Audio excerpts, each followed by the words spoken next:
The reason most often given for the War of 1812 was the British impressment of American sailors, whereby American sailors would be kidnapped and basically forced into British servitude. Those pushing for war were known as war hawks, and the most famous among them was Kentucky's Henry Clay. They took the impressment of sailors as an affront to American national honor, but they also complained that Britain's actions were an affront to free trade, by which they meant America's ability to trade with Europeans other than Great Britain. And to be fair, the British were trying to regulate American trade. They even passed the Orders in Council, which required American ships to dock in Britain and pay tax before trading with other European nations. By the beginning of the war, more than 400,000 settlers had moved into territories west of the original 13 colonies, and they outnumbered American Indians by a significant margin. Some native groups responded with a measure of assimilation. Cherokees like John Ross wanted to become more civilized, that is, more white and farmery, and some of them did even adopt such civilized practices as written languages and slavery, the most civilized practice of all. The Prophet encouraged Indians, especially those living in and around the settlement of Prophetstown, to abandon the ways of the whites, primarily in the form of alcohol and manufactured consumer goods. The Americans were receiving reports that the British were encouraging Tecumseh, which they probably were. And the important thing to remember here is that the War of 1812, like the 7 Years' War and the American Revolution, was also a war against Indians, and as in those other two wars, the Indians were the biggest losers. And not in the cool way of the biggest loser, where like Trainer Bob helps you lose weight, but in the really sad way where your entire civilization gets John C. Calhoun. So the War of 1812 was the first time that the United States declared war on anybody. It was also the smallest margin of a declaration of war vote, 79-49 in the House and 19-13 in the Senate. Northern states, which relied on trade a lot, didn't want to go to war, while southern and western states, which were more agrarian and wanted expansion to get land for farming and slavery, did. The U.S. Army numbered 10,000 to 12,000, and its officers were sunk into either sloth,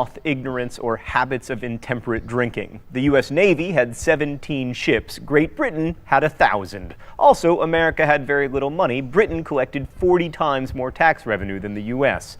But Britain was busy fighting Napoleon, which is why they didn't really start kicking America's butt until 1814, after Napoleon was defeated. Napoleon's defeat was also the end of the practice of impressment, since Britain didn't need so many sailors anymore. The Treaty of Ghent, which ended the war, proved just how necessary the war had been. Not at all. No territory changed hands. When negotiations started in August 1814, the British asked for northern Maine, demilitarization of the Great Lakes, and some territory to create an independent nation for the Indians in the Northwest, but none of that happened. Not because the U.S. was in a particularly good negotiating position, but because it would have been awkward for Great Britain to carve out pieces of the U.S. and then tell Russia and Prussia that they couldn't take pieces of Europe for themselves to celebrate their victory in the Napoleonic Wars. There were no provisions in the treaty about impressment or free trade, and basically the treaty returned everything to the status quo, so neither the U.S. nor Britain actually won. But the Indians, who suffered significant casualties and gave up even more territory, definitely lost.